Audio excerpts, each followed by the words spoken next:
जय हिंद दोस्तों, मैं अरुण कुमार आप सभी दोस्तों को इस साइट बायोलॉजी की श्रृंखला में आप सभी दोस्तों को स्वागत करता हूं। और मैं इस श्रृंखला में ज्ञान बिंदु नोट्स से जितने भी बायोलॉजी में ऑब्जेक्टिव टाइप्स जो क्वेश्चन हैं, मैं इन सारे क्वेश्चन को सोल्व करूंगा। और इस श्रृंखला में आपका फर्स्ट जो चैप्टर है वो है साइटोलॉजी, स्टडी ऑफ सेल, कोशिका अध्ययन, जिसमें हम कोशिका का अध्ययन करते हैं। तो दोस्तों, इसमें हम आपको चैप्टर बाय चैप्टर मैं इसमें कंप्लीट करवाऊंगा आप लोगों को। तो कृपया इस वीडियो में बने रहें और इस श्रृंखला को हम पूरी करेंगे इस वीडियो में। तो इस क्लास को शुरू करने से पहले हम आप लोगों को चंद कुछ मोटिवेशन लाइनें आप लोगों को 2 लाइन सुनाता हूँ।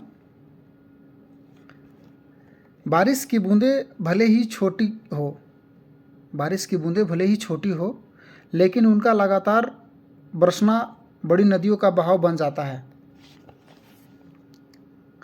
वैसे ही हमारे छोटे छोटे प्रयास भी जिंदगी में बड़ा परिवर्तन ला सकता है। दोस्तों, हम आपको बिहार दरोगा, NTPC, Bihar police, Bihar SSC, Bihar सचिवालय, इन सभी के लिए महत्वपूर्ण चैप्टर जैसे बायोलॉजी हो गया, subject biology, history, geography, economy, polity, इन सारों को मैं करवाऊंगा। तो कृपया आप इस वीडियो में बने रहें और आगे की तैयारी जारी रखें।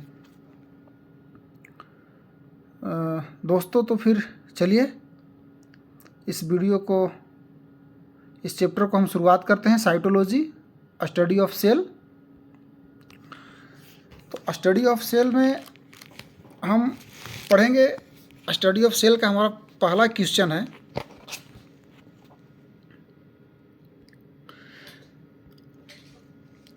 निम्नलिखित कथनों पर विचार कीजिए।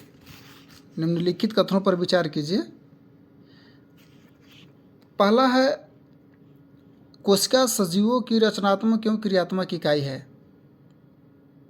कोशिका जो है सजीवों की रचनात्मक एवं क्रियात्मक इकाई है। दूसरा है, कोशिका के अभाव में सजीव के शरीर का निर्माण संभव नहीं है। ये हमारा कथन था। तो ये जो कथन दिया गया, इसमें से कौन सही है और कौन सही नहीं है? तो ऑप्शन देख लेते हैं। ए में केवल 1, बी केवल 2, सी 1 तथा 2 दोनों, डी न तो 1 और न ही 2। तो इसका सही आंसर हो जाएगा सी, 1 तथा 2, यानी कि ये दोनों सही है।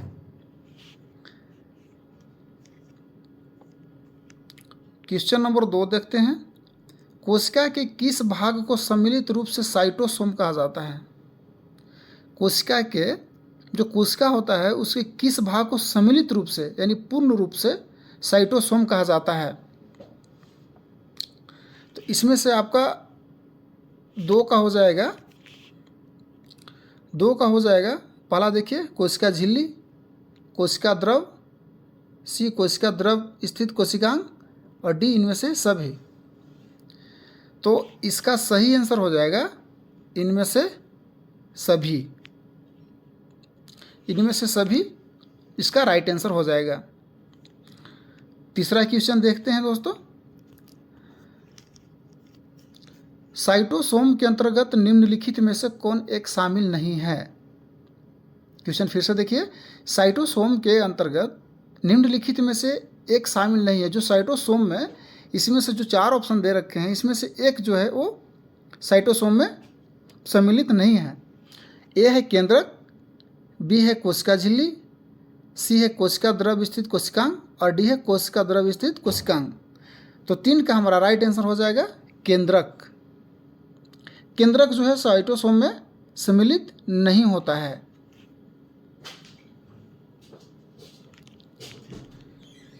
चौथा क्वेश्चन देखते हैं।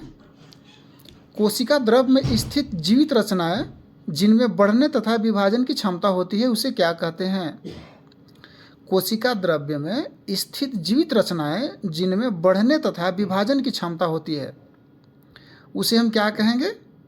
ए है ऑर्गेनोइड्स, बी मेटाप्लास्ट, सी एर्गेस्टोप्लाज्म और डी जीव द्रवतंतु। तो 4th का हमारा राइट आंसर हो जाएगा दोस्तों ऑर्गेनोइड्स। ये जो ऑर्गेनोइड्स है ये हमारा राइट आंसर है।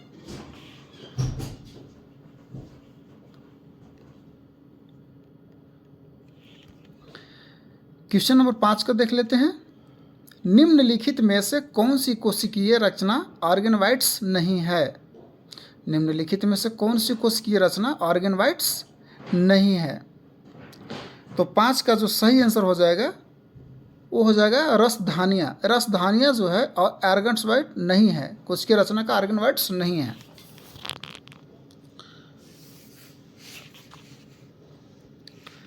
क्वेश्चन नंबर 6 देख लेते हैं। निम्नलिखित में से कौन सा एक सही नहीं है? ये जो 4 ऑप्शन दे रखे हैं इनमें से एक सही नहीं है। ये है कोशिका का आकार एवं आकृति उसके कार्यों के अनुरूप होता है।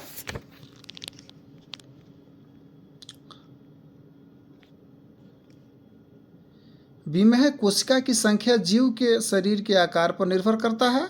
सी है अलग अलग रचना और अलग अलग कार्य करने वाले कोशिकाओं तथा समूह को ऊतक कहा जाता है। डी कोशिकीय अलग अलग आकार की होती हैं। तो 6 का हमारा राइट आंसर हो जाएगा सी अलग अलग रचना और अलग अलग कार्य करने की कोशिका के समूह को ऊतक कहा जाता है। क्वेश्चन नंबर 7 देख लेते हैं दोस्तों। तरल मोजाइक मॉडल के संबंध में निम्नलिखित कथनों पर विचार कीजिए। तरल मोजाइक मॉडल के संबंध में निम्नलिखित कथनों पर विचार कीजिए। पहला है यह मॉडल कोशिका झिल्ली की संरचना को बताता है। दूसरा है यह मॉडल 1972 में सिंगर और निकोलसन ने प्रस्तुत किया था। 3 है इस मॉडल के अनुसार कोशिका झिल्ली के संरचना में 2 फास्फोलिपिड अणु के परतों के बीच बीच में गोलाकार प्रोटीन रहता है। तो इस 7वां नंबर का राइट आंसर हमारा हो जाएगा 1, 2, 3। ये तीनों जो हैं ये तीनों सही हैं।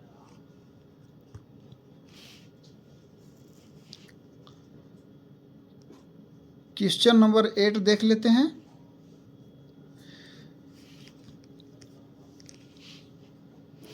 कोशिका का कौन सा भाग माइक्रोविलाई, सिलिया तथा फ्लैजिला जैसी संरचना का निर्माण करती है? कोशिका का कौन सा भाग माइक्रोविलाई, सिलिया तथा फ्लैजिला जैसी रचना का निर्माण करती है? तो 8 का हमारा राइट आंसर हो जाएगा कोशिका झिल्ली। कोशिका झिल्ली जो है ये माइक्रोविलाई, सिलिया तथा फ्लैजिला जैसी रचना का निर्माण कौन करता है? तो कोशिका झिल्ली करता है। 9 नंबर देख लेते हैं। परासरण की क्रिया किसके द्वारा संपन्न होता है? ये जो परासरण जो होता है ये जो क्रिया किसके द्वारा संपन्न होता है? ए है कोशिका झिल्ली, बी है कोशिका भित्ति, सी है केंद्रक और डी है ए तथा बी दोनों।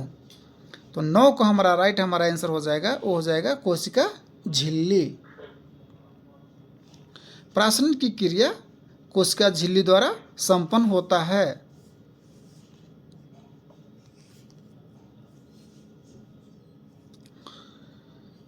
10वां नंबर क्वेश्चन देख लेते हैं। कोशिका अंगक राइबोसोम के संबंध में कौन सा एक सही नहीं है?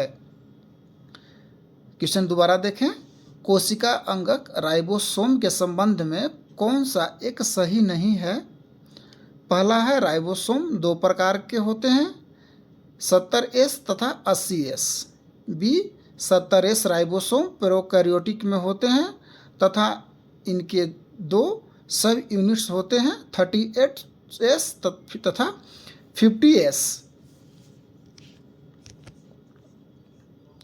सी में है 80S राइबोसोम यूकैरियोटिक होते हैं तथा इसके भी दो सब यूनिट्स हैं, 40S तथा 60S। डी है राइबोसोम प्रोटीन तथा लिपिड से बने होते हैं। राइबोसोम जो है वो प्रोटीन तथा लिपिड से बने होते हैं। तो 10 का हमारा सही आंसर हो जाएगा राइबोसोम प्रोटीन तथा लिपिड के बने होते हैं, ये हमारा राइट आंसर हो जाएगा। क्वेश्चन नंबर 11 देख लेते हैं दोस्तों। प्रोकैरियोटिक कोशिका में माइटोकॉन्ड्रिया के सदृश कौन सी रचना पाई जाती है जो श्वसन तथा कोशिका विभाजन का निर्माण करती है? क्या बोल रहा है?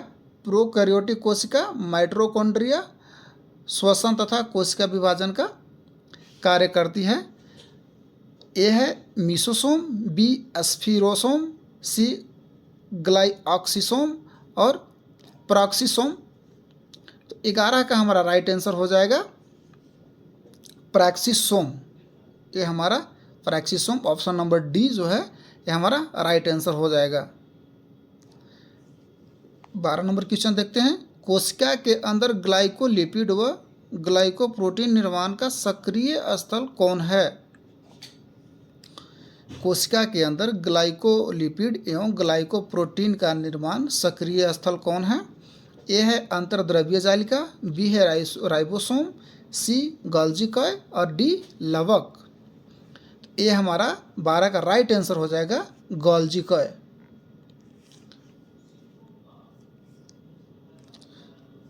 क्वेश्चन नंबर 13 देखते हैं दोस्तों। निम्नलिखित में से कौन सी कोशिकीय रचना कोशिकीय परिवहन तंत्र का निर्माण करती है तथा केंद्र से कोशिका द्रव्य में अनुवांशिक पदार्थों को ले जाने का पथ बनाती है? क्वेश्चन फिर से देखिए। निम्नलिखित में से ये जो 4 ऑप्शन दे रखे हैं इसमें से कौन सी कोशिकीय रचना कोशिकीय परिवहन तंत्र का निर्माण करती है तथा केंद्र से कोशिका द्रव्य में अनुवांशिक पदार्थों को ले जाने का पथ बनाती है? ए राइबोसोम, बी गोल्जी कॉय, सी केंद्रक, डी अंतर्द्रव जालिका। तो 13 का हमारा राइट आंसर हो जाएगा दोस्तों अंतर्द्रव जालिका। अंतर्द्रव जालिका हमारा राइट आंसर हो जाएगा।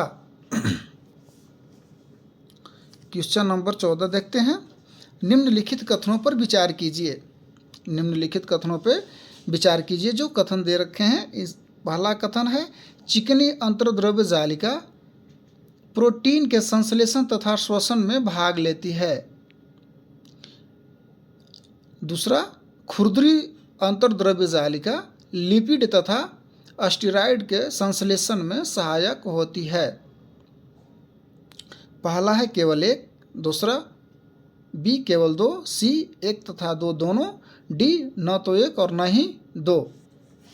तो 14 का हमारा राइट आंसर हो जाएगा, वो हो जाएगा हमारा सी, ऑप्शन सी हमारा राइट आंसर हो जाएगा। यानी कि ए और 1 और 2 दोनों राइट आंसर हैं, सही कथन है। क्वेश्चन नंबर 15 देख लेते हैं। कोशिका को अचल संपत्ति किसे कहा जाता है? जो कोशिका का जो अचल संपत्ति है दोस्तों, तो कोशिका का अचल संपत्ति किसको कहते हैं? ए लिपिड, बी सेलुलोज, सी न्यूक्लिक अम्ल, डी प्रोटीन। तो कोशिका का जो अचल संपत्ति है ये है न्यूक्लिक अम्ल। न्यूक्लिक अम्ल जो है ये कोशिका का अचल संपत्ति है। क्वेश्चन नंबर 16 देखते हैं। निम्नलिखित कथनों पर विचार कीजिए। ये भी कथन वाला क्वेश्चन है। तो पहला कथन देखते हैं इसका। माइटोकॉन्ड्रिया कोशिका में पाए जाने वाला सबसे बड़े अंगक होते हैं।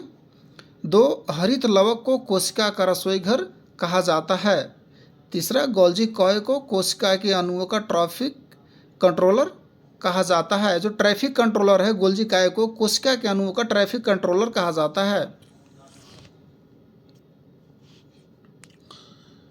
तो 16 का राइट आंसर हमारा हो जाएगा, वो हो जाएगा बी 2 तथा 3। हरित लवक को कोशिका का रसोई घर कहा जाता है और गोल्जी काय को कोशिका का ट्रैफिक कंट्रोल कहा जाता है।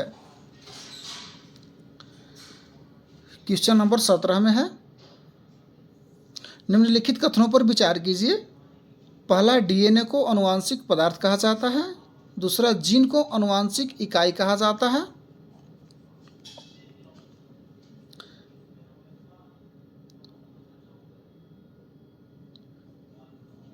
तो ये 17 का जो हमारा राइट आंसर हो जाएगा वो हो जाएगा सी 1 तथा 2 दोनों। तो 17 का आप देख लीजिए, 17 का जो है एक भी सही है और दूसरा नंबर भी सही है। डीएनए को आनुवांशिक पदार्थ कहा जाता है, बिल्कुल राइट है। जीन को आनुवांशिक इकाई कहा जाता है, ये भी बिल्कुल सही है। क्वेश्चन नंबर 18 देख लेते हैं दोस्तों।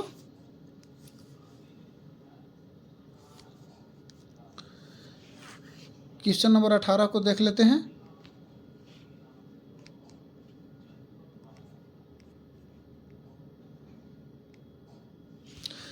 कोशिका के अंदर निम्नलिखित में से कौन सा कार्य गोल्जी काय द्वारा नहीं किया जाता है? तो ये देखिए दोस्तों, कोशिका के अंदर निम्नलिखित में से कौन सा कार्य गोल्जी काय के द्वारा नहीं किया जाता है? तो गोल्जी काय के द्वारा जो नहीं किया जाता है, पहला है संवेष्टन, बी संग्रहण, सी श्रवण और डी अंतःकोशिकीय पाचन। तो 18 का हमारा राइट आंसर हो जाएगा अंतःकोशिकीय पाचन, हमारा राइट आंसर हो जाएगा। क्वेश्चन नंबर 19 देख लेते हैं। निम्नलिखित में से कौन सा विकल्प सही सुमेलित नहीं है? ये जो 4 विकल्प दे रखे हैं, इसमें से एक जो विकल्प है वो सही सुमेलित नहीं है। ए का कोशिका का पावर हाउस माइटोकॉन्ड्रिया, सबसे बड़ा अंगक लवक, सी आत्मा की थैली लाइसोसोम, डी पैलेडकन एस्फिरोसोम। तो 19 का हमारा जो सही सुमेलित नहीं है वो है हमारा ऑप्शन नंबर डी पैलेडकन। पैलेडकन जो है ये सही सुमेलित नहीं है। लेकिन अगर कोशिका का पावर हाउस बोला जाए माइटोकॉन्ड्रिया को तो बिल्कुल सही है। सबसे बड़ा अंगक अगर है तो लवक बिल्कुल सही है। आत्महत्या की थैली लाइसोसोम को कहते हैं, बिल्कुल राइट आंसर है।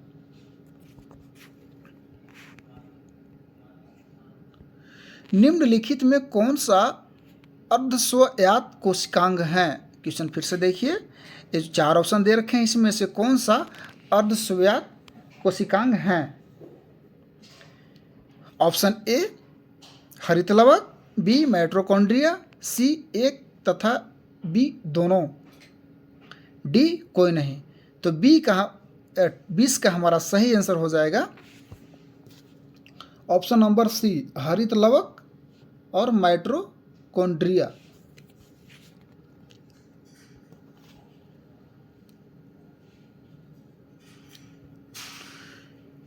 क्वेश्चन नंबर 21 देखते हैं। प्रोकैरियोटिक कोशिका में किस कोशिका अंग का अभाव रहता है? प्रोकैरियोटिक कोशिका में किस कोशिका अंग का अभाव रहता है? पहला है गोल्जी काय, दूसरा है माइटोकॉन्ड्रिया, तीसरा अंतर्द्रव जालिका, चौथा हरित लवक और 5वां डीएनए। तो इसका सही आंसर हो जाएगा 1, 2, 3, 4। यानी गोल्जी काय का भी अभाव रहता है, माइटोकॉन्ड्रिया का भी अभाव रहता है, अंतर्द्रव्य जालिका का भी अभाव रहता है और हरित लवक का भी अभाव रहता है।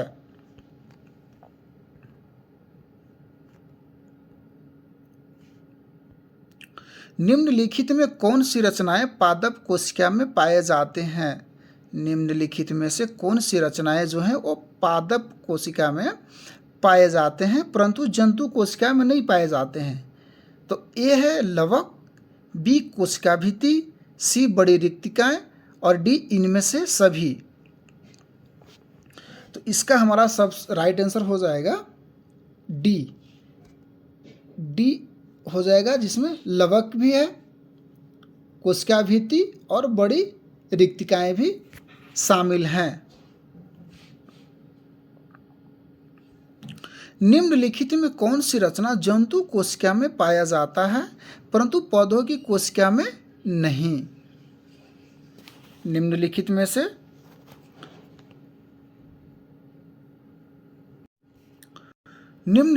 से कौन सी रचना जंतु कोशिका में पाए जाते हैं परंतु पौधों की कोशिका में नहीं पाया जाता है? ए है माइटोकॉन्ड्रिया, बी है लाइसोसोम, सी सेंट्रोसोम, डी कोशिका झिल्ली। तो 23 का हमारा राइट आंसर हो जाएगा ऑप्शन सी सेंट्रोसोम। सेंट्रोसोम हमारा राइट आंसर हो जाएगा। क्वेश्चन नंबर 24 देख लेते हैं दोस्तों। कोशिका सिद्धांत किसने प्रस्तुत किया था? ये जो कोशिका का जो सिद्धांत है इसको किसने प्रस्तुत किया?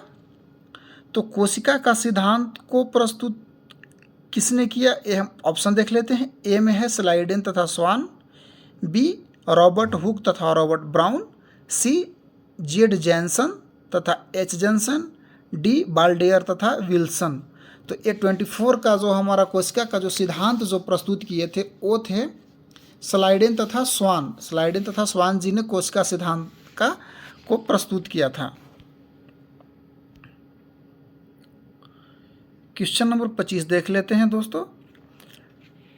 कोशिका सिद्धांत के अनुसार कोशिका विभाजन में मुख्य सृष्टिकर्ता क्रिएटर की भूमिका कौन निभाता है? कोशिका सिद्धांत के अनुसार कोशिका विभाजन में जो क्रिएटर है जिसकी भूमिका कौन निभाता है? ए देखिए, एक ए ऑप्शन ए सेंट्रोसोम, बी केंद्रक, सी राइबोसोम और डी गोल्जी कॉय। तो 25 का हमारा राइट आंसर हो जाएगा। ये जो भूमिका जो क्रिएटर जो भूमिका का जो अदा करता है वो केंद्रक करता है।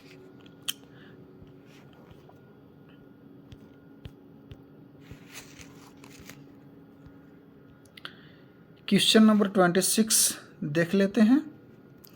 निम्नलिखित में से किस कोशिका अंगक से लाइसोसोम बनता है? निम्नलिखित में से किस कोशिका अंगक से लाइसोसोम बनता है? ऑप्शन ए गोल्जी कॉय, B ribosome, C mitochondria, D अंतर्द्रव्य जालिका। तो 26 का हमारा राइट आंसर हो जाएगा।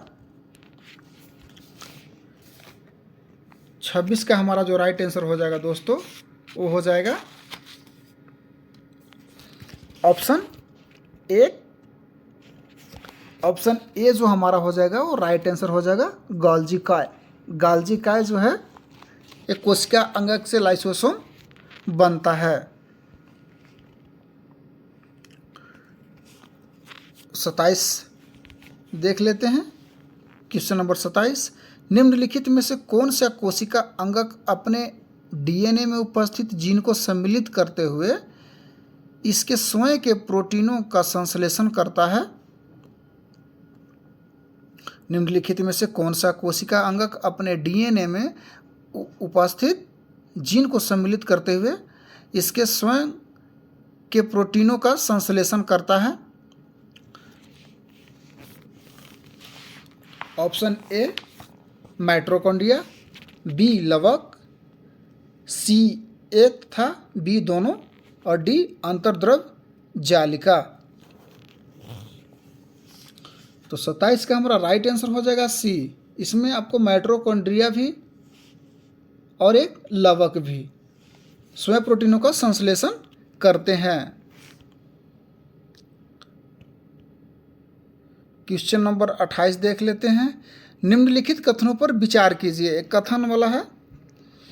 पहला कथन है, ऐसी कोशिका जिनमें केंद्रक झिल्ली नहीं होती है एवं वास्तविक केंद्रक नहीं होता है को प्रोकैरियोटिक कोशिका कहते हैं। वैसी कोशिका जिनमें केंद्रक पूर्ण रूप से विकसित तथा झिल्ली से घिरा होता है को यूकैरियोटिक कोशिका कहते हैं। ऑप्शन ए केवल एक, बी केवल दो, सी एक तथा दो दोनों, डी न तो 1 और न ही 2। 28 का हमारा जो राइट आंसर हो जाएगा वो हो जाएगा सी, ऑप्शन सी। ये हमारा एक ए भी सही है और 2 भी सही है। क्वेश्चन नंबर 29 देख लेते हैं। निम्नलिखित में कौन सा कोशिका अंगक अपने आकृति को तुरंत परिस्थितियों के अनुसार बदल सकता है? कोशिका अंगक अपने आकृति को तुरंत किस परिस्थितियों में बदल सकता है? ए है ribosome, B lysosome, C mitochondria, D centrosome. 29 का राइट आंसर हो जाएगा ऑप्शन सी, माइटोकॉन्ड्रिया। माइटोकॉन्ड्रिया अपने परिस्थितियों के अनुसार आकृति को बदल लेता है। क्वेश्चन नंबर 30 देख लेते हैं। मनुष्य के शरीर में तंत्रिका कोशिका है। मनुष्य के शरीर में जो तंत्रिका कोशिका है, ए है सबसे छोटी कोशिका, बी अनियमित कोशिका, सी सबसे बड़ी कोशिका, डी एक गोल कोशिका। तो 30 का राइट आंसर हो जाएगा सी, ऑप्शन सी जो है सबसे बड़ी कोशिका राइट आंसर है। एक प्रारूपिक कोशिका के अंतर्गत है। एक प्रारूपिक कोशिका के अंतर्गत है। एक प्रारूपिक कोशिका के अंतर्गत है। ऑप्शन ए है केवल साइटोसोम, बी कोशिका द्रव्यों केंद्रक, सी कोशिका झिल्लियों केंद्रक, डी साइटोसोमियों केंद्रक। 31 का हमारा राइट आंसर हो जाएगा ऑप्शन डी, साइटोसोमियों केंद्रक।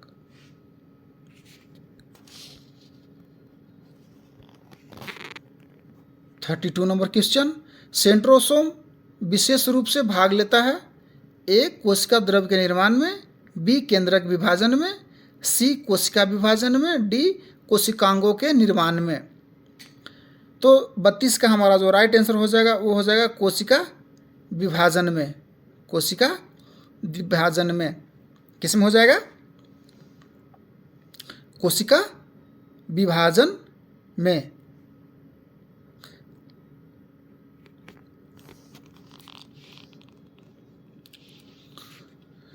कोशिका यांत्रिक सहायता पाता है। कोशिका जो है जो यांत्रिक सहायता पाता है वो किससे पाता है? ए गोल्जी कॉय से, बी केंद्रक से, सी केंद्रिका से, डी अंतर्द्रव्य जालिका से।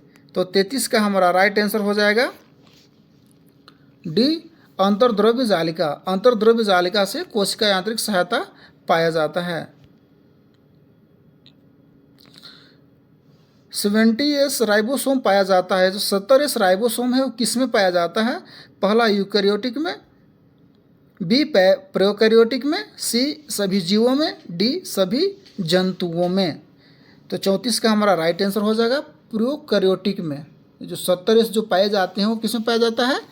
प्रोकैरियोटिक में।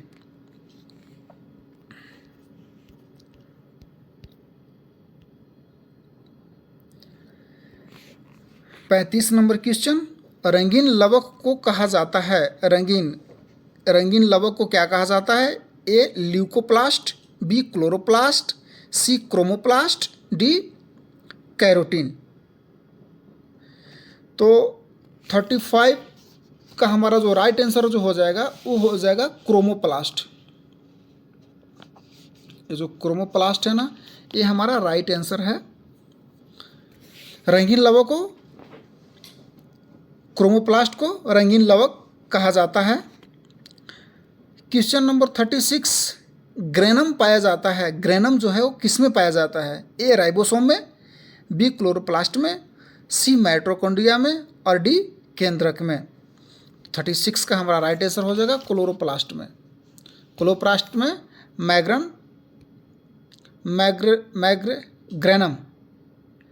ग्रेनम पाया जाता है किसमें? क्लोरोप्लास्ट में। क्वेश्चन नंबर 37 देखते हैं। प्लाज्मा झिल्ली को बनाता है। प्लाज्मा झिल्ली को कौन बनाता है? ए प्रोटीन, बी सेल्यूलोज, सी वसा और डी लिपोप्रोटीन। तो 37 का जो राइट आंसर आपका हो जाएगा वो हो जाएगा लिपोप्रोटीन। लिपोप्रोटीन। प्लाज्मा झिल्ली को बनाता है कौन? बनाता है लिपोप्रोटीन। 38 नंबर क्वेश्चन देख लेते हैं। प्रोटीन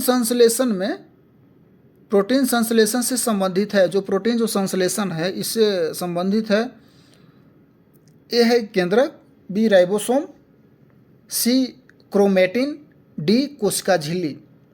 38 का राइट आंसर हो जाएगा राइबोसोम। 38 का जो राइट आंसर हो जाएगा वो बी हो जाएगा राइबोसोम। क्वेश्चन नंबर 39 देखते हैं। क्रोमोसोम के अंतिम सिरा को कहते हैं, क्रोमोसोम का जो अंतिम जो सिरा होता है, लास्ट वाला जो सिरा होता है उसको हम क्या कहते हैं? पहला है क्रोमीमियर, बी सेंट्रोमियर, सी टीलोमियर, डी माइक्रोमीटर। तो हम ये हमारा 39 का राइट आंसर जो हो जाएगा वो हो जाएगा telomere. Telomere is the right answer.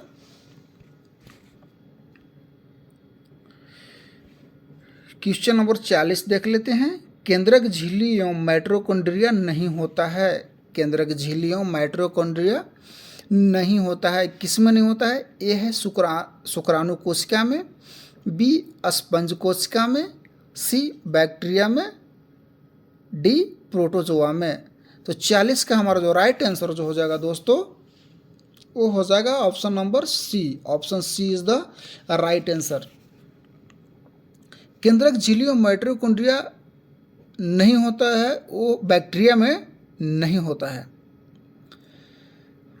अंतर्द्रव्य जालिका केंद्र है। अंतर्द्रव्य जालिका जो केंद्र है, क्वेश्चन नंबर 41 पूछ रहा है कि अंतर्द्रव्य जालिका केंद्र है किसका है? ए श्वसन का, बी पाचन का, सी वसा संश्लेषण का, डी प्रोटीन संश्लेषण का। तो 41 इज द राइट। 41 का जो हमारा राइट आंसर हो जाएगा वो हो जाएगा प्रोटीन संश्लेषण का। अंतर्द्रव्य जालिका जो है वो किसका है? प्रोटीन संश्लेषण का केंद्र है।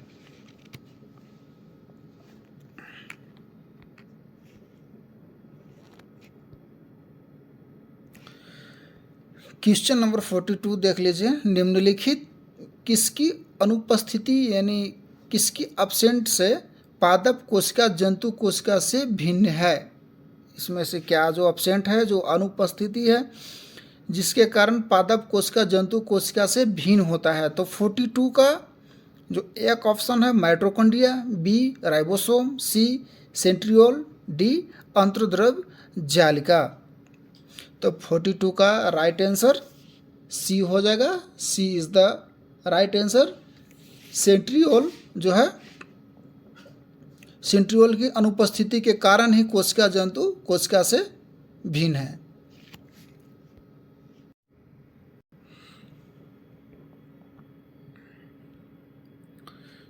क्वेश्चन नंबर 43 देखते हैं। लाइसोसोम में जमा रहता है।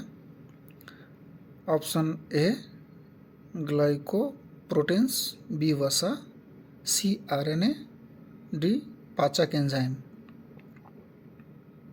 लाइसोसोम में क्या जमा रहता है? ग्लाइकोप्रोटीन्स, वसा, आरएनए, पाचन एंजाइम्स। तो 43 का हमारा जो राइट आंसर हो जाएगा वो हो जाएगा पाचक एंजाइम। पाचक एंजाइम जो है लाइसोसोम में जमा रहता है। इस चीज़ को आप याद रखिएगा दोस्तों। अगर एक बार में आप लोगों को देखने में अगर ऑड फील हो, समझ में ना आए, अच्छा ना लगे, तो आप इसको एक बार नहीं, दो बार नहीं, 3 बार देखिए, बिल्कुल याद हो जाएगा। और ये एक ऑप्शन वाइज क्वेश्चन को पढ़ने से यही एक बेनिफिट्स है कि आपको याद होने का 99.9% चांसेस बढ़ जाता है। आप इसको एक बार नहीं, 2 बार नहीं, 3 बार देखिए, बार बार पढ़िए, याद होगा, बिल्कुल होगा। और ऑप्शन वाइज है आपके क्वेश्चन में, इसी प्रकार से पेपर में पूछे जाएंगे और आप वहाँ पे सटीक आंसर दे करके आएंगे। क्वेश्चन नंबर 44 देख लेते हैं। माइटोकॉन्ड्रिया का दीवार माइटोकॉन्ड्रिया का दीवार बना होता है किस चीज़ से बना होता है? ए प्रोटीन से, बी वसा से, सी लिपोप्रोटीन से, डी कार्बोहाइड्रेट से। तो माइटोकॉन्ड्रिया का जो दीवार बना होता है दोस्तों वो बना होता है लिपोप्रोटीन से। लिपोप्रोटीन से माइटोकॉन्ड्रिया का दीवार बना होता है। इस चीज़ को आप याद रखिएगा।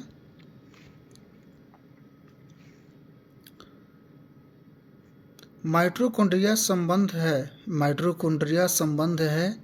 माइटोकॉन्ड्रिया जो संबंध है वो किससे संबंध है? एडीपी के निर्माण से, बी एटीपी के निर्माण से, सी ग्लूकोज के निर्माण से और डी अंगकों के पाचन से। तो 45 का हमारा जो राइट आंसर हो जाएगा वो हो जाएगा एटीपी के निर्माण से। Option B is the right answer. Question number 46 देखते हैं। पॉलीसोम है, पॉलीसोम है, पॉलीसोम क्या है? A DNA plus RNA, B DNA plus ribosome, C ribosome plus mRNA, D ribosome plus tRNA.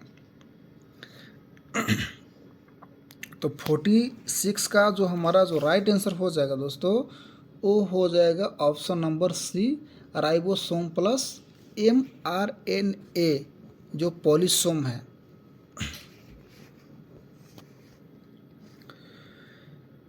Question number 47 देख लेते हैं। जीवित कोशिका के भीतर ऊर्जा का स्रोत है। जो जीवित जो कोशिका जो है, जो जीवित जो है उसके भीतरी जो ऊर्जा का जो स्रोत है वो है option A mitochondria, B oxysome, C dynein, D ATP. 47 का हमारा जो राइट आंसर हो जाएगा वो हो जाएगा mitochondria. Mitochondria option A is the right answer. Question number 48। तरल मोजाइक मॉडल मत को प्रस्तुत किया। तरल मोजाइक मॉडल मत को किसने प्रस्तुत किया? ऑप्शन ए सिंगर एवं निकोलसन, सिंगर एवं निकोलसन, बी सिंगर एवं रॉबर्टसन, सी रॉबर्टसन एवं डेवसन, डी डेवसन एवं सिंगर। तो तरल मोजाइक मॉडल को किसने प्रस्तुत किया था? तो ये ऑप्शन ए का सिंगर एवं निकोलसन जी ने तरल मोजाइक मॉडल मत को प्रस्तुत किए थे।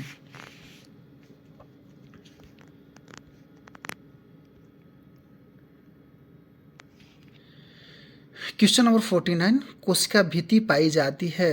कोशिका भित्ति पाई जाती है ए जंतु कोशिका में, बी अमीबा में, सी यूग्लिना में, डी पादप कोशिका में। तो 49 का जो राइट आंसर जो हो जाएगा वो हो जाएगा ऑप्शन डी। ऑप्शन डी पादप कोशिका में। कोशिका भित्ति किसमें पाई जाती है? पादप कोशिका में।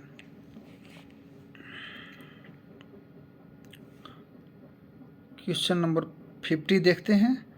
अवर्णी लवक का मुख्य कार्य है। अवर्णी लवक का मुख्य कार्य है ऑप्शन ए प्रकाश संश्लेषण करना, बी खाद्य पदार्थों का संचयन करना, सी परागन में सहायता करना, डी उत्सर्जन करना। 50 का हमारा जो राइट आंसर हो जाएगा दोस्तों वो हो जाएगा ऑप्शन नंबर ऑप्शन बी खाद्य पदार्थों का संचयन करना। पुरकिंजे ने क्वेश्चन नंबर 51 को देखिए। पुरकिंजे ने कोशिका संरचना के किस भाग को खोज की थी? पुरकिंजे जो थे वो संरचना के किस भाग की खोज किए थे? ए जीवद्रव्य, बी केंद्रक, सी माइटोकॉन्ड्रिया और डी लाइसोसोम। तो पुरकिंजे जो कोशिका संरचना के किस भाग का, तो वो कोशिका के जीवद्रव्य, उसने जीव द्रव्य की खोज की थी। कि option A is the right answer. Question number 52 देखते हैं। जीव द्रव्य सम्मिलित रूप से बना होता है। जीव द्रव्य सम्मिलित रूप से बना होता है ऑप्शन ए कोशिका द्रव्यों माइटोकॉन्ड्रिया से, बी कोशिका द्रव्यों केंद्रक से, सी केंद्रकों कोशिका, डी केंद्रकों ER। तो क्वेश्चन नंबर 52 का राइट आंसर हो जाएगा ऑप्शन बी कोशिका द्रव्य एवं केंद्रक।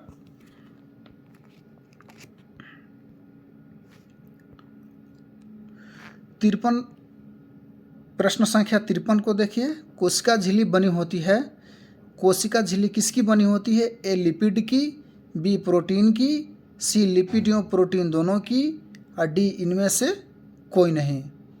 तो 53 का जो हमारा राइट आंसर जो हो जाएगा वो हो जाएगा ऑप्शन सी, लिपिड एवं प्रोटीन दोनों की।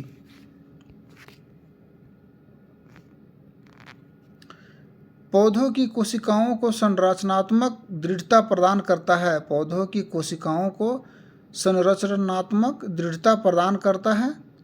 ए प्रोटीन, बी लिपिड, सी chloroplast, D cellulose.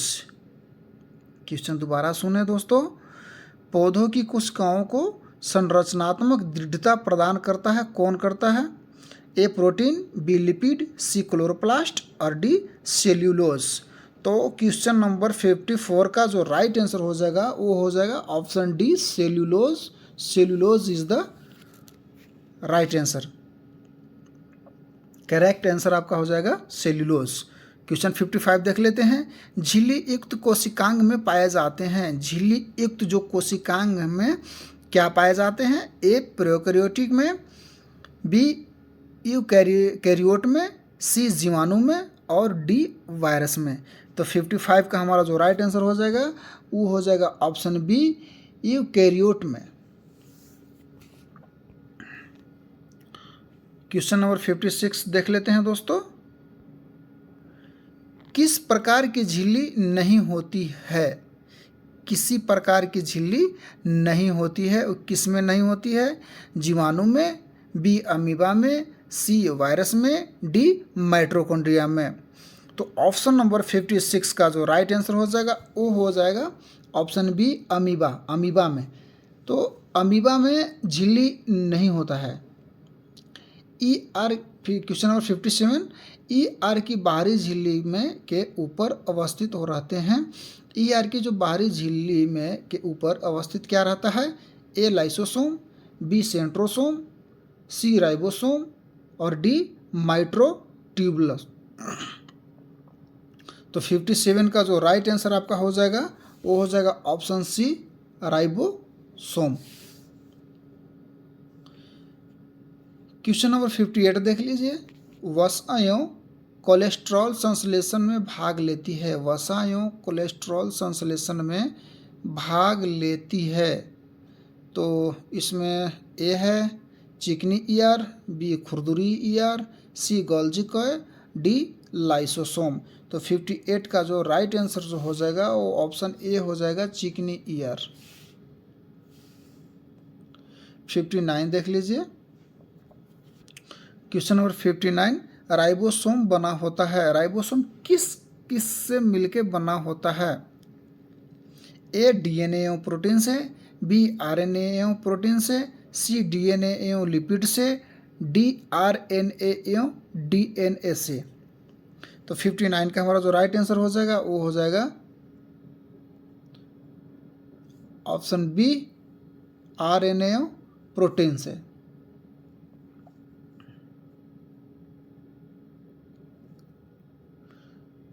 Question number 60 देख लेते हैं। 60,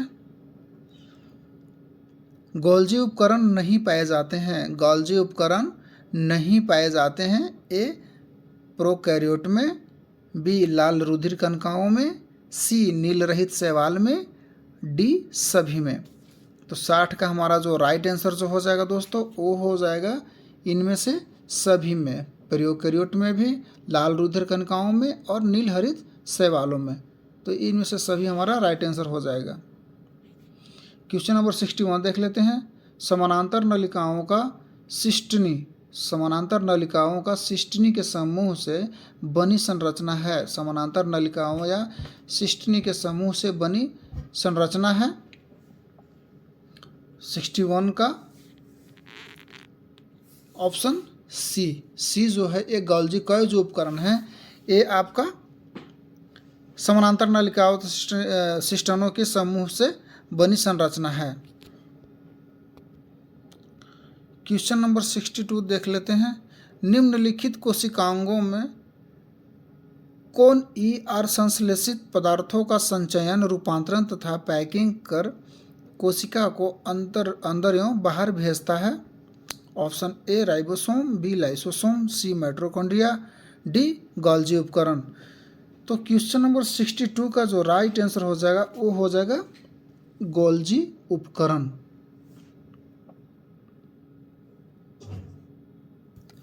लाइसोसोम को सर्वप्रथम किसने देखा था? लाइसोसोम को सर्वप्रथम किसने देखा था?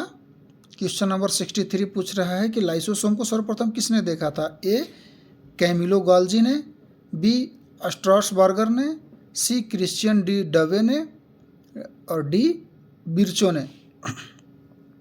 तो 63 का हमारा जो राइट आंसर हो जाएगा वो हो जाएगा option C Christian de Duve ने।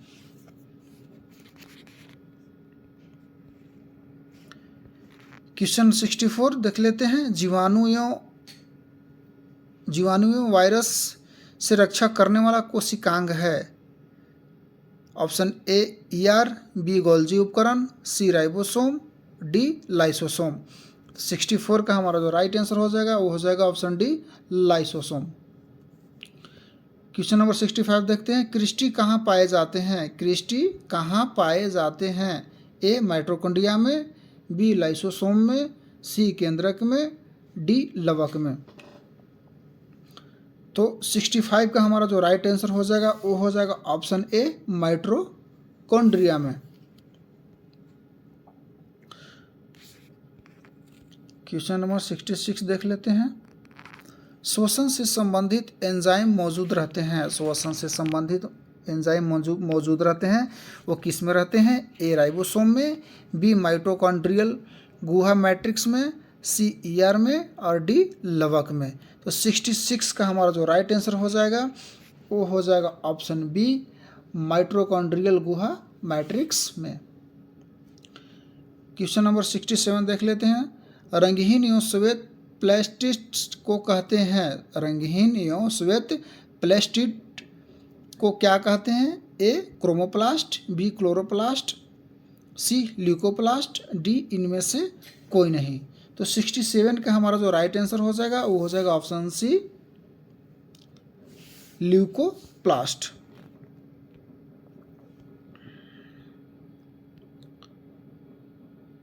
क्लोरोप्लास्ट के भीतर पाए जाने वाला तरलयुक्त गुहा को कहा जाता है? क्वेश्चन नंबर 68 बोल रहा है क्लोरोप्लास्ट के भीतर पाए जाने वाले तरलयुक्त गुहा को कहा जाता है? ए मैट्रिक्स, बी कोशिकारस, सी क्रिस्टी, डी एस्ट्रोमा। 68 का हमारा राइट आंसर हो जाएगा option D stroma.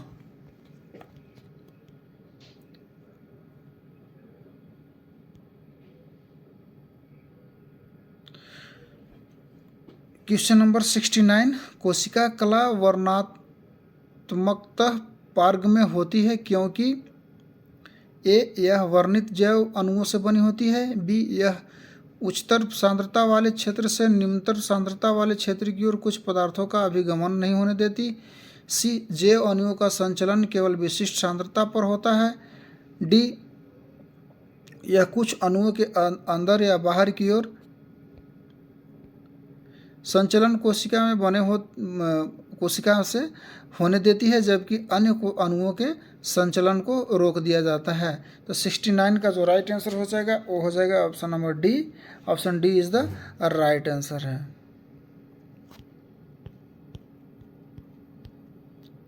Question number 70 देख लेते हैं। 17वां क्वेश्चन हमारा है।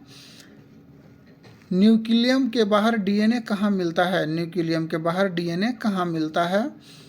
ए गोल्जी कॉय, बी राइबोसोम, सी माइटोकॉन्ड्रिया और डी अंतर्द्रव्य जालिका। तो गोल्जी का एक में, B ribosome, C mitochondria, D अंतर्द्रव्य जालिका। तो 70 का हमारा जो राइट आंसर हो जाएगा वो हो जाएगा option C. Option C is the right answer. Correct answer हमारा जो है वो ऑप्शन सी है। क्वेश्चन 71 नंबर क्वेश्चन देखते हैं। निम्नलिखित पोषकों में से कौन सा एक पौधों की कोशिका भित्ति का एक संरचनात्मक घटक है? निम्नलिखित पोषकों में से कौन सा एक पौधों की कोशिका भित्ति का एक संरचनात्मक घटक है? ए मैग्नीज, बी पोटेशियम, सी फास्फोरस, डी कैल्शियम। तो ऑप्शन डी हमारा जो हो जाएगा वो हो जाएगा correct answer, calcium. 72 number question देखते हैं। निम्नलिखित कोशिका अंगकों में कौन सा एक अर्धपारगम्य है? निम्नलिखित कोशिका अंगकों में कौन सा एक अर्धपारगम्य है? ए कोशिका झिल्ली, बी प्लाज्मा झिल्ली, सी कोशिका भित्ति, डी केंद्रक। 72 का हमारा राइट आंसर हो जाएगा ऑप्शन ए, कोशिका झिल्ली जो है वो अर्धपारगम्य है।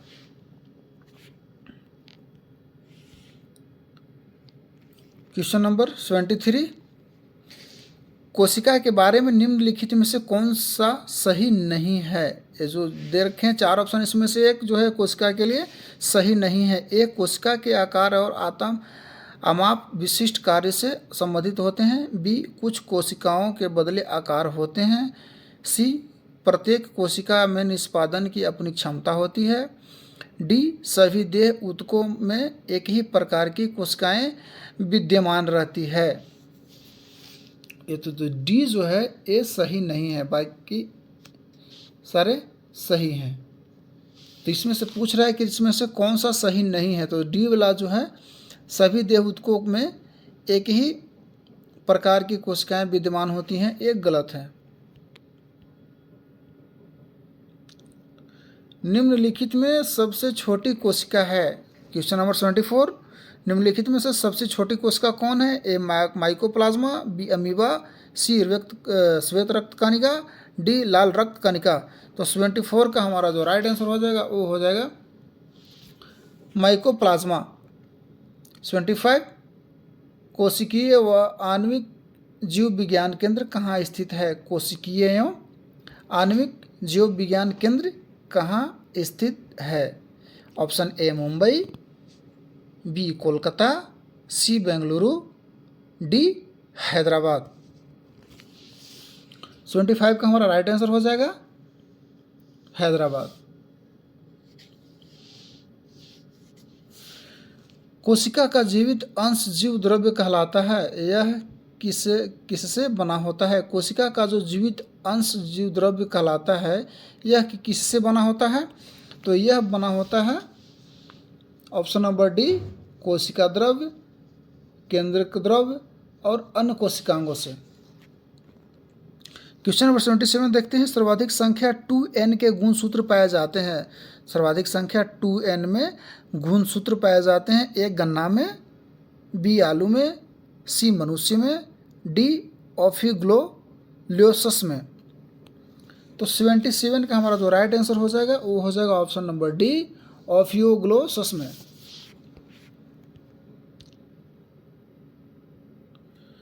क्वेश्चन नंबर 78 देख लेते हैं। वास्तविक केंद्रक किसमें अनुपस्थित होता है? वास्तविक केंद्रक किसमें अनुपस्थित होता है?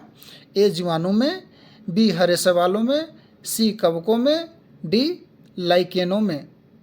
तो 78 का हमारा जो राइट आंसर हो जाएगा दोस्तों वो हो जाएगा जीवाणुओं में। ए इज द ए ऑप्शन जो है हमारा करेक्ट आंसर है। क्वेश्चन नंबर 79 देख लेते हैं। इलेक्ट्रॉन सूक्ष्मदर्शी की खोज किसने किया? इलेक्ट्रॉन सूक्ष्मदर्शी जो है इसका खोज कौन किया था?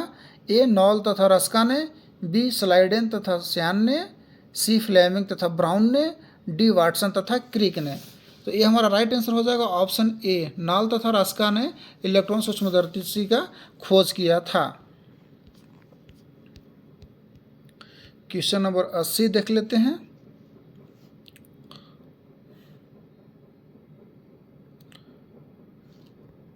अंतःप्रद्रव्य जालक ER की खोज किसने किया? अंतर्द्रव्य जालक जो है इसका खोज किसने किया?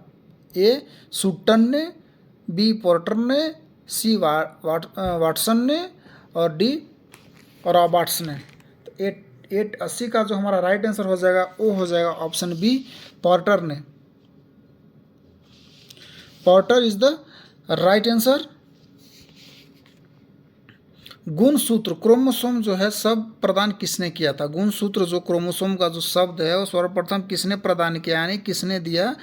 ए हॉफमेस्टर, बी बाल्डेयर, सी सुटन और डी वैगनर।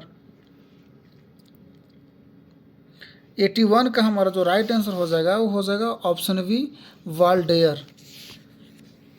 दोस्तों ये जो हम जो सीरीज चला रहे हैं ये इतना कारगर है, इतना कारगर कि ये आप समझिए कि आपका परीक्षा के लिए ब्रह्मास्त्र साबित हो सकता है। ये जो बायोलॉजी का जो मैं सीरीज चला रहा हूँ ज्ञान बिंदु का, और रोशन आनंद सर और ये बिटू झा सर का, बायोलॉजी में इसके बाद इसके अलग से पढ़ने की आपको कोई ज़रूरत नहीं है अगर आप इसको बार बार देख लेते हैं। तो चलिए हम नेक्स्ट क्वेश्चन को देख लेते हैं। क्वेश्चन नंबर 82, कोशिका को एक निश्चित रूप प्रदान करती है। कोशिका को एक निश्चित रूप प्रदान करती है। ए कोशिका झिल्ली, बी कोशिका भित्ति, सी केंद्रिका, डी गोल्जिका। 82 का हमारा राइट आंसर हो जाएगा कोशिका झिल्ली। कोशिका झिल्ली is the right answer.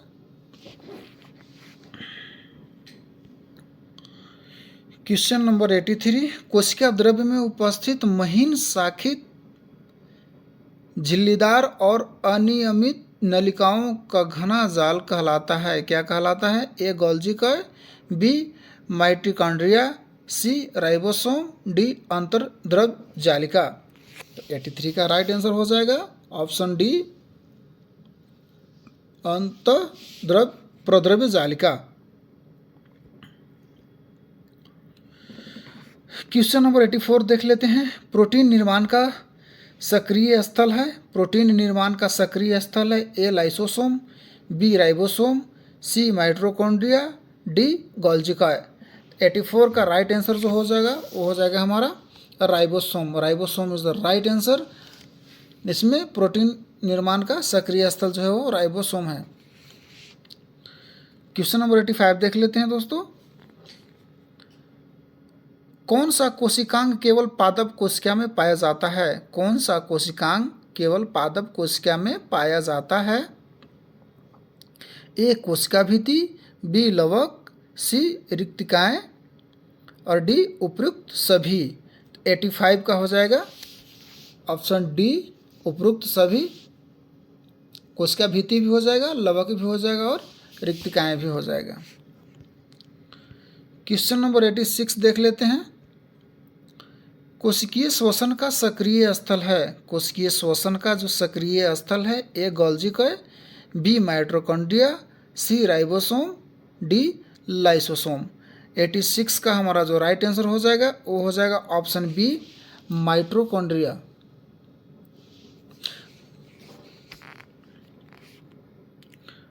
Question number 87, अवर्णी लवक ल्यूकोप्लास्ट मुख्यतः पाए जाते हैं। अवर्णी लवक ल्यूकोप्लास्ट मुख्यतः किसमें पाए जाते हैं?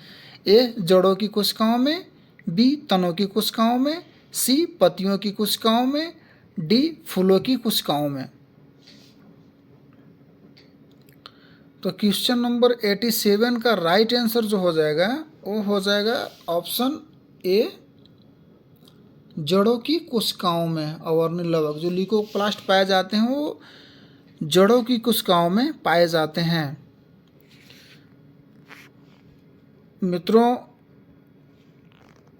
आप लोग ज़्यादा नहीं, आप थोड़ा सा ही मेहनत कीजिए लेकिन कंटिन्यू करते रहिए।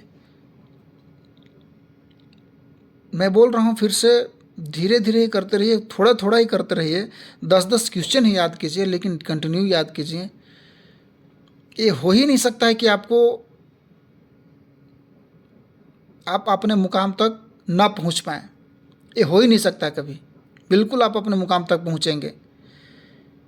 एक कहावत भी है कि शिक्षा शेरनी का वह दूध है जो पिएगा वो दहाड़ेगा ही दहाड़ेगा, लेकिन जो पिएगा ही नहीं मेरे दोस्त, वो दहाड़ेगा कैसे।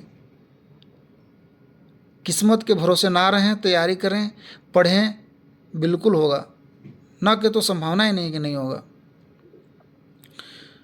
तो चलिए क्वेश्चन नंबर 88 को देख लेते हैं। फूलों और बीजों को विभिन्न आकार के आकर्षण रंग प्रदान कौन करता है। फूल और बीज जो है, इसमें जो कलर जो है, इनका रंग जो है, वो किन के वजह से मिलता है। ए ल्यूकोप्लास्ट, बी क्रोमोप्लास्ट, सी क्लोरोप्लास्ट, डी होनोप्लास्ट। क्वेश्चन नंबर 88 का जो हो जाएगा सही आंसर ऑप्शन बी हो जाएगा, क्रोमोप्लास्ट। क्रोमोप्लास्ट की वजह से ही फूलों और बीजों में आकर्षण रंग प्रदान होता है। पत्तियों का हरा रंग प्रदान करता है। तो आप लोग सभी जानते हैं, ये कई बार क्वेश्चन में पेपरों में पूछा जा चुका है और काफ़ी इम्पोर्टेंट क्वेश्चन है ये। पत्तियों को हरा रंग कौन प्रदान करता है। ए क्रोमोप्लास्ट, बी क्लोरोप्लास्ट, सी ल्यूकोप्लास्ट और डी होनोप्लास्ट। 89 का हमारा जो राइट आंसर हो जाएगा ऑप्शन बी हो जाएगा, क्लोरोप्लास्ट। क्लोरोप्लास्ट जो है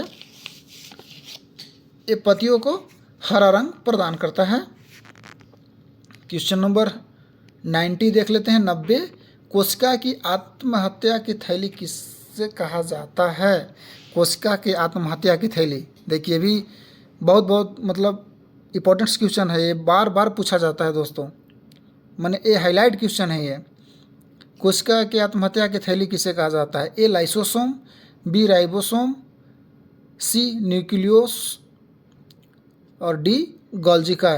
तो 90 का जो राइट आंसर हो जाएगा वो हो जाएगा लाइसोसोम। लाइसोसोम को ही हम क्या बोलते हैं, आत्महत्या की थैली बोलते हैं। कोशिका की आत्महत्या की थैली लाइसोसोम को ही कहते हैं।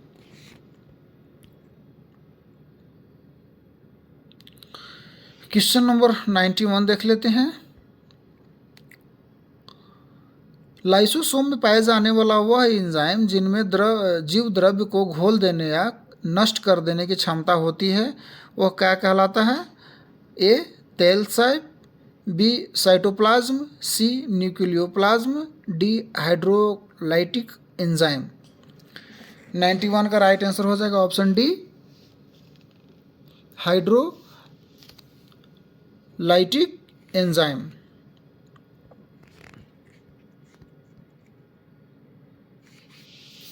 क्वेश्चन नंबर 92 देख लेते हैं दोस्तों।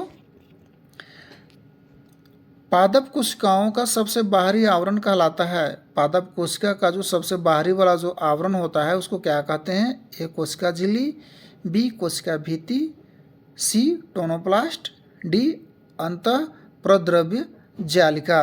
तो 92 का हमारा राइट आंसर हो जाएगा ऑप्शन बी, कोशिका भित्ति। क्वेश्चन नंबर 93 देखते हैं। कोशिका में प्रोटीन संश्लेषण कहाँ होता है। कोशिका में प्रोटीन संश्लेषण कहाँ पे होता है। ए गोल्जिका में, बी राइबोसोम में, सी माइटोकॉन्ड्रिया में, डी सेंट्रोसोम में। 93 का हमारा जो राइट आंसर हो जाएगा ऑप्शन बी हो जाएगा, राइबोसोम में। राइबोसोम में प्रोटीन संश्लेषण होता है। कोशिका में प्रोटीन संश्लेषण कहाँ होता है, राइबोसोम में होता है।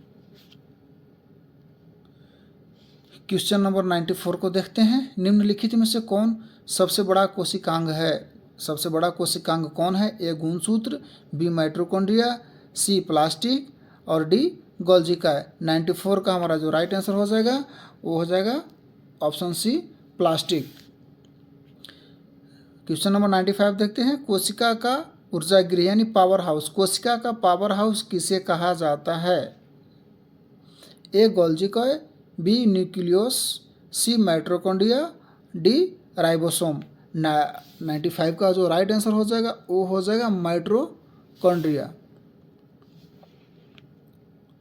क्वेश्चन नंबर 96 देखते हैं। यदि माइटोकॉन्ड्रिया काम करना बंद कर दे तो कोशिका में कौन सा कार्य नहीं होगा। यदि अगर माइटोकॉन्ड्रिया जो है वो काम करना बंद कर दे तो कोशिका में कौन सा कार्य होगा जो नहीं होगा। ए भोजन का अवकरण, बी भोजन का ऑक्सीकरण, सी भोजन का पाचन, डी भोजन का अवशोषण। 96 का जो राइट आंसर हो जाएगा और भोजन का ऑक्सीकरण नहीं होगा। अगर माइटोकॉन्ड्रिया काम करना बंद कर दे तो भोजन का ऑक्सीकरण नहीं होगा। क्वेश्चन नंबर 97 देख लेते हैं। कोशिका में राइबोसोम की अनुपस्थिति में कौन सा कार्य संपादित नहीं होगा। क्वेश्चन फिर से देखिए। कोशिका में राइबोसोम की अनुपस्थिति में कौन सा कार्य संपादित नहीं होगा। ए श्वसन, बी उत्सर्जन, सी प्रोटीन संश्लेषण, डी कार्बोहाइड्रेट संश्लेषण। 97 का जो राइट आंसर हो जाएगा ऑप्शन सी प्रोटीन संश्लेषण। 98 क्वेश्चन नंबर 98 देख लेते हैं। कौन सा रचना जंतु कोशिका को वनस्पति कोशिका से विभेदित करती है। कौन सा रचना जो है वो जंतु कोशिका को वनस्पति कोशिका से विभेदित करता है। ए है राइबोसोम, बी माइटोकॉन्ड्रिया, सी सेंट्रोमियर, डी सेंट्रियोल। तो क्वेश्चन नंबर 98 का जो राइट आंसर हो जाएगा वो हो जाएगा option D centriole. Question number 99 देख लेते हैं। सेल नाम किस जीव वैज्ञानिक ने सर्वप्रथम दिया था। सेल जो है किसने सर्वप्रथम नाम दिया था। A Fleming, B Leeuwenhoek, C Robert Hooke और D Brown. A Robert Hooke ji जो थे इन्होंने ही सेल का सर्वप्रथम वैज्ञानिक नाम रॉबर्ट हुक वैज्ञानिक जो थे इन्होंने ही सेल का नाम दिया था। क्वेश्चन नंबर 100 देखते हैं। न्यूक्लियस की खोज सर्वप्रथम किसने की थी। न्यूक्लियस का खोज किसने किया था। ए लिवेनहॉक, बी स्वान, सी हॉफमिस्टर और डी ब्राउन। तो न्यूक्लियस का सर्वप्रथम खोज जो किए थे वो किए थे ब्राउन ने। ऑप्शन डी इसका राइट आंसर है। Question number 101। डीएनए द्विहेलिक्स प्रारूप की पहली बार किसने प्रस्तावित किया था। डीएनए द्विहेलिक्स प्रारूप को पहली बार किसने प्रस्तावित किया था। ए वाटसन तथा क्रिक ने, बी फिशर तथा हाल्हानी ने, सी लामार्क तथा डार्विन ने, ह्यूगो डी ब्रीज ने। तो 101 का जो राइट आंसर हो जाएगा वो हो जाएगा ऑप्शन ए वाटसन तथा क्रिक ने। Question number 102। जीव द्रव्य जीवन का भौतिक आधार है। जीव द्रव्य जीवन का भौतिक आधार है, यह किसका कथन है। A Henry, B Lamarck, C Huxley, D Treviranus. तो 102 का जो राइट आंसर आपका हो जाएगा दोस्तों वो हो जाएगा हक्सले। हक्सले जी जो थे उन्होंने ही जीव द्रव्य जीवन के भौतिक आधार है, यह किसका कथन है। ये हक्सले जी का कथन है।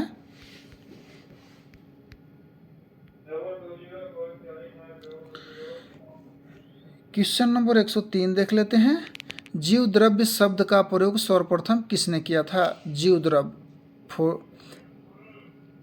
प्रोटोप्लाज्म शब्द का सर्वप्रथम प्रयोग किसने किया था। ए डार्विन, बी पुरकिंजे, सी जॉन रे, डी हैथियन। 103 का जो राइट आंसर हो जाएगा दोस्तों वो हो जाएगा पुरकिंजे। पुरकिंजे जो ही थे जो जीव द्रव्य शब्द का सर्वप्रथम प्रयोग किया था। Question number 104। माइटोकॉन्ड्रिया किससे अनुपस्थिति होता है। माइटोकॉन्ड्रिया किसमें अनुपस्थिति होता है। ए ईस्ट में, बी कवक में, सी जीवाणु, डी शैवाल में। तो माइटोकॉन्ड्रिया जो एब्सेंट होता है वो होता है जीवाणु में, इसको आप याद रखिएगा। क्वेश्चन नंबर 105 है। माइटोकॉन्ड्रिया के भीतरी वलन को कहलाता है। माइटोकॉन्ड्रिया का भीतरी वलन कहलाता है। तो माइटोकॉन्ड्रिया का जो भीतरी वलन है वो क्या कहलाता है। क्रिस्टी। माइटोकॉन्ड्रिया का भीतरी वलन कहलाता है क्रिस्टी कहलाता है। क्वेश्चन नंबर 106 है। कोशिका भित्ति सेल वॉल होती है। कोशिका भित्ति सेल वॉल होती है। ए पार्गमय, बी अर्धपार्गमय, सी ए चनात्मक पार्गमय, डी अपार्गमय। 106 का option A is the right answer हो जाएगा इसका पार्गमय। कोशिका भित्ति होती है क्या? पार्गमय। क्वेश्चन नंबर 107 देखते हैं दोस्तों। लाइसोसोम कार्य करते हैं, लाइसोसोम्स कार्य करते हैं, लाइसोसोम्स कार्य करते हैं प्रोटीन संश्लेषण में, बी प्रोसेसिंग तथा पैकेजिंग में, सी अंतःकोशिकीय पाचन में, डी वसा संश्लेषण में। 107 का जो राइट आंसर हो जाएगा वो हो जाएगा ऑप्शन सी अंतःकोशिकीय पाचन में।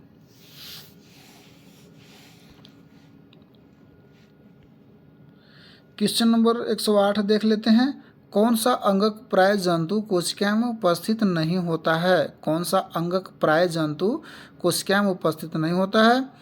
ए लवक, बी गोल्जी कॉय, सी माइटोकॉन्ड्रिया, डी अंतःद्रव्य जालक।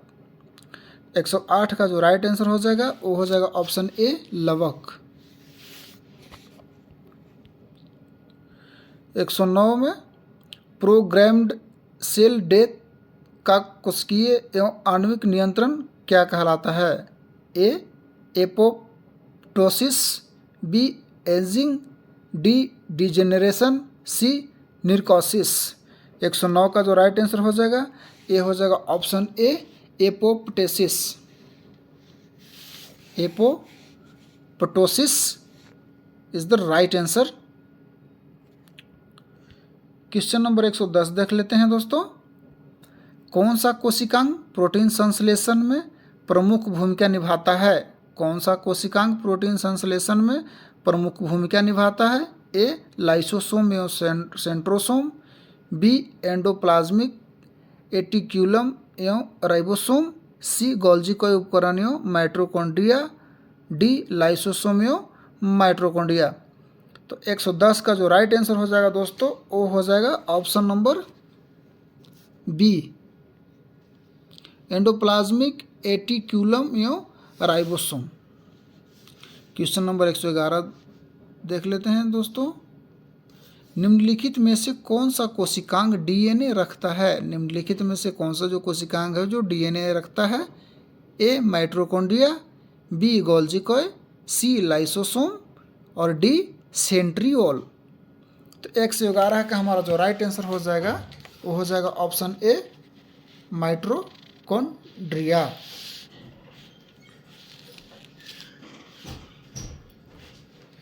क्वेश्चन नंबर 112 देख लेते हैं दोस्तों। गोल्जी काय का प्रमुख कार्य है? गोल्जी काय का प्रमुख कार्य है? ए श्वसन, बी कोशिका विभाजन शुरू करना, सी पाचक रस उत्पन्न करना, डी स्राव।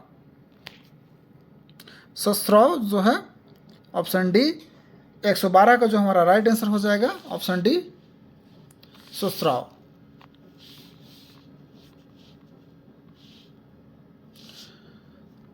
क्वेश्चन नंबर 113 देख लेते हैं। किसकी उपस्थिति के कारण किसी पादप की कोशिका और पशु कोशिका में अंतर पाया जाता है? ए क्लोरोप्लास्ट, बी कोशिका भित्ति, सी कोशिका कला, डी केंद्रक।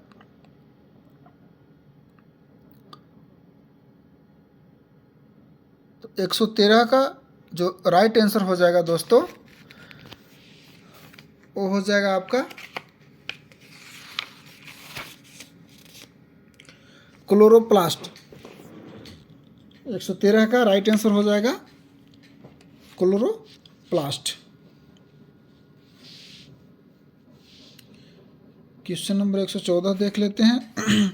निम्नलिखित में से किसने यह मूलभूत अवधारणा प्रस्तुत की थी कि सभी जीव कोशिकाओं के बने हुए हैं? निम्नलिखित में से किसने यह मूल अवधारणाएं प्रस्तुत की थी कि सभी जीव कोशिकाओं के बने हुए हैं? फर्स्ट हैं पास्चर, सेकेंड दूसरा लाइडेन, तीसरा रॉबर्ट शुक, चौथा टी स्वान। 114 का जो है वो राइट आंसर हो जाएगा ऑप्शन डी 2 और 4 लाइडेन और टी स्वान ने। 115 का देख लेते हैं। क्वेश्चन नंबर 115, 80% से अधिक सेल कोशिका में पाए जाने वाला पदार्थ है। 80% से अधिक सेल कोशिका में पाए जाने वाला पदार्थ है। तो 115 का राइट आंसर हो जाएगा वो ऑप्शन बी हो जाएगा, जल। 80% से अधिक सेल कोशिकाओं में पाए जाने वाला पदार्थ जल है। क्वेश्चन नंबर 116 देख लेते हैं दोस्तों। परासरण की परिभाषा है। परासरण की जो डिफिनेशन है वो क्या है? ए में है, एक अर्धपारगमय कला में होकर विलय का प्रवाह। बी, कला के बगैर जल का प्रवाह। सी, अर्धपारगमय कला में होकर कम से अधिक सांद्रता की और विलायक जल का प्रवाह। डी, उपरोक्त में से कोई नहीं। तो 116 का जो राइट आंसर हो जाएगा दोस्तों वो हो जाएगा ऑप्शन सी। ऑप्शन सी क्या बोल रहा है? अर्धपारगमय कला से होकर कम से अधिक सांद्रता की ओर।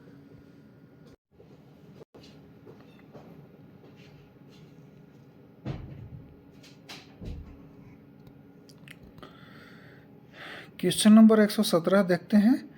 अधिक लवण वाले विलयन में एक कोशिका को रखने पर वह सिकुड़ जाती है क्योंकि ए, लवणीय जल कोशिका में प्रवेश करता है। बी, जल बाह्य परासरण द्वारा बाहर निकलता है। सी, कोशिका द्रव्य विघटित हो जाता है। डी, खनिज लवण कोशिका भित्ति को तोड़ देता है।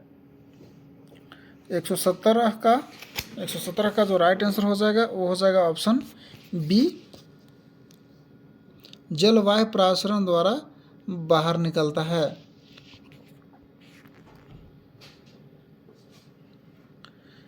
क्वेश्चन नंबर 18 देख लेते हैं दोस्तों। यदि एक कोशिका आकार में न्यूनीकृत होती है तब वह एक बिलियन में रख दी जाती है। ऐसा बिलियन होता है A, hypotonic. B, hypertonic. C, isotonic. D, संतृप्त। 118 का जो राइट आंसर हो जाएगा वो हो जाएगा option C, isotonic. Question number 119 देख लेते हैं। एक कोशिका आयतन में बढ़ती है। एक कोशिका आयतन में बढ़ती है जब वह रखी जाती है, किस में रखी जाती है? ए, एक समपराशरी विलयन में। बी, एक अति पराशरी विलयन में। सी, एक अल्प पराशरी विलयन में। डी, इनमें से कोई नहीं।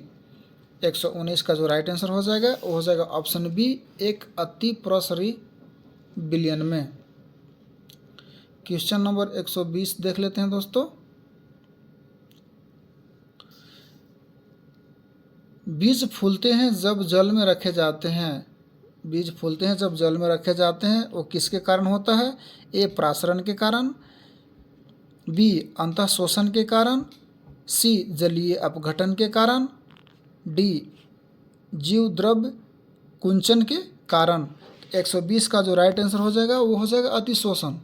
अतिशोषण के कारण ही बीज फूल जाते हैं जब हम पानी में रखते हैं।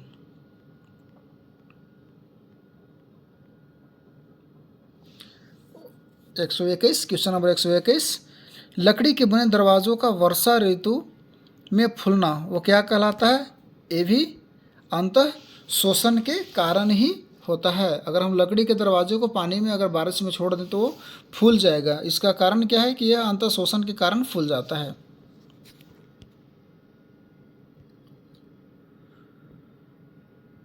उर्वरकों का अतिरिक्त मात्रा में प्रयोग पौधों की मृत्यु का कारण बनता है। ए, अंतः परासरण के कारण। बी, बाह्य परासरण के कारण। सी, अंतः शोषण के कारण। डी, स्फीति के कारण। 122 का जो राइट आंसर हो जाएगा दोस्तों वो हो जाएगा ऑप्शन बी, बाह्य परासरण के कारण।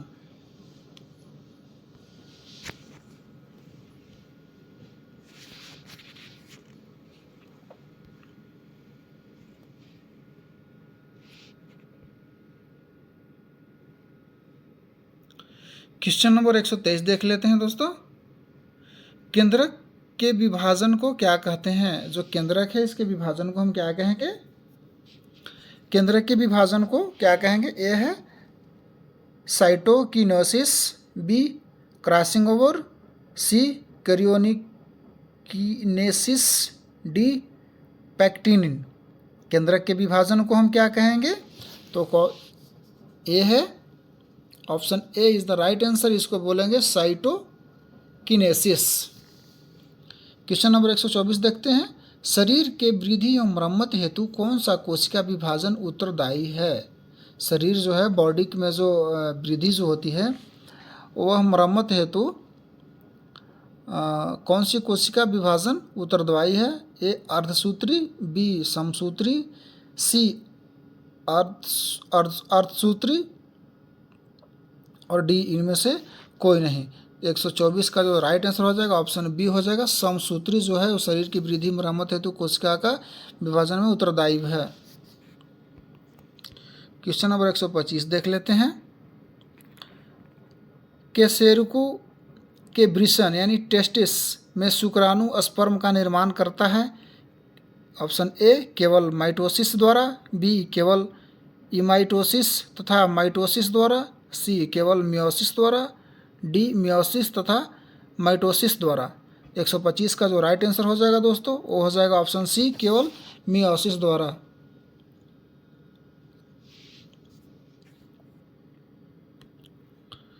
क्वेश्चन नंबर 26 देख लेते हैं। माइटोसिस में सबसे ज़्यादा समय में पूर्ण होने वाली अवस्था कौन है? माइटोसिस में सबसे ज़्यादा समय में पूर्ण होने वाली अवस्था कौन सा है? तो ए है प्रोफेज, बी मेटाफेज, सी एनाफेज और डी टेलोफेज। 126 का जो राइट आंसर हो जाएगा वो हो जाएगा prophase. Prophase is the right answer. 127 में देख लेते हैं। पादप कोशिका में साइटोकिनेसिस किसकी सहायता से होता है? ए कोशिका पट्टिका, बी माइक्रोफिलामेंट्स, सी सेंट्रोसोम और डी अंतर्जैवजालिका। तो 127 का राइट आंसर हो जाएगा कोशिका पट्टिका। क्वेश्चन नंबर 128 देख लेते हैं। माइटोसिस के सबसे कम समय में पूर्ण होने वाली अवस्था कौन सी है? माइटोसिस के सबसे कम समय में पूर्ण होने वाली अवस्था कौन सी है? 128 का जो राइट आंसर हो जाएगा ये हो जाएगा option C anaphase.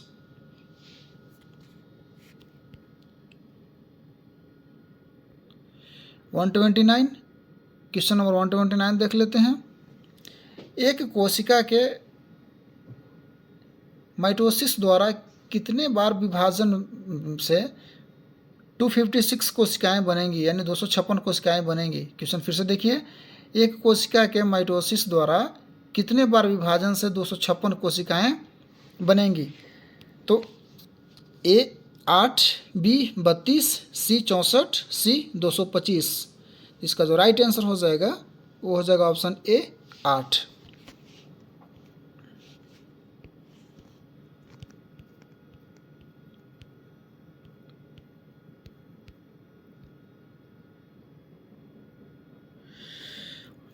Question number 130। Crossing over की घटना किस कोशिका विभाजन में होता है?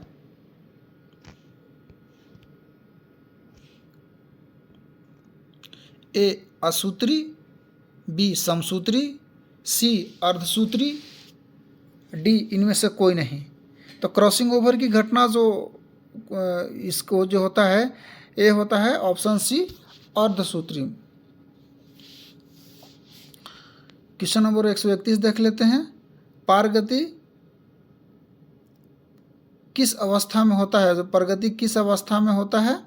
ए लेप्टोटिन, जाइगोटिन, सी पैकिटिन, डी डिप्लोटिन। तो 131 का जो राइट आंसर हो जाएगा ऑप्शन सी पैकिटिन। 132 क्वेश्चन नंबर 132 देख लेते हैं। 200 शुक्राणु यानी 200 स्पर्म बनने के लिए कितनी बार मियोसिस द्वारा कोशिका विभाजन होगा? ए 25, बी 50, सी 100, डी 200।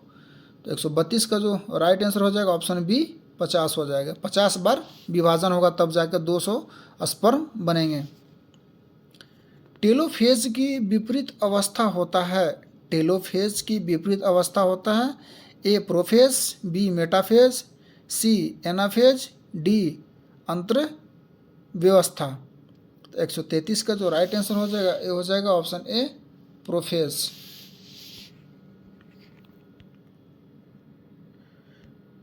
क्वेश्चन नंबर 134 देखते हैं दोस्तों। माइटोसिस में सेंट्रोमियर किस अवस्था में विभाजित होता है? माइटोसिस में सेंट्रोमियर किस अवस्था में विभाजित होता है? ए प्रोफेज, बी मेटाफेज, सी एनाफेज, डी टेलोफेज। तो 134 का जो राइट आंसर हो जाएगा ए हो जाएगा एनाफेज।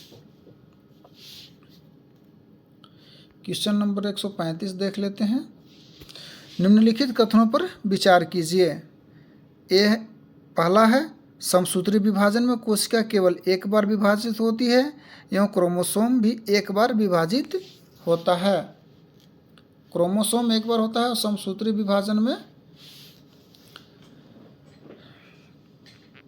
दूसरा कथन है अर्धसूत्री विभाजन में कोशिका 2 बार विभाजित होती है एवं क्रोमोसोम भी 2 बार ही विभाजित होता है। तो 135 का जो राइट आंसर हो जाएगा दोस्तों वो हो जाएगा ऑप्शन ए, केवल एक होगा। समसूत्री विभाजन में कोशिका केवल एक बार विभाजित होता है और क्रोमोसोम भी एक बार। क्वेश्चन नंबर 136 देखते हैं। निम्नलिखित में किस कोशिकीय संरचना की खोज फॉन्टाना के द्वारा किया गया है? क्वेश्चन फिर से देखिए। निम्नलिखित में से किस कोशिकीय संरचना की खोज फॉन्टाना के द्वारा किया गया है? ए केंद्रिका, बी आरएनए, सी क्रोमोसोम और डी कोशिकीय पंजर। 136 का राइट आंसर हो जाएगा केंद्रिका।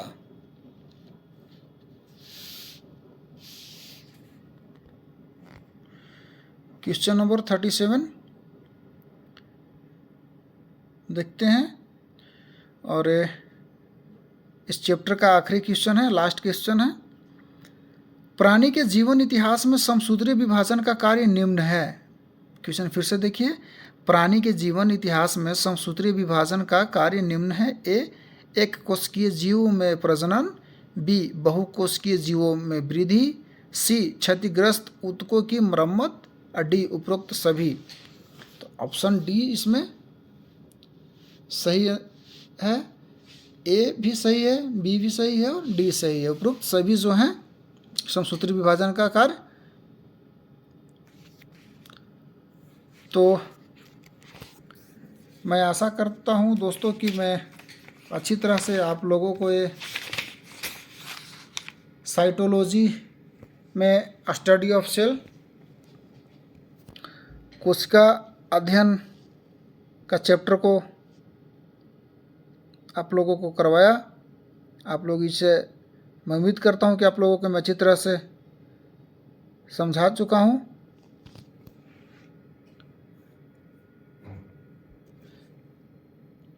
धन्यवाद दोस्तों। जय हिंद।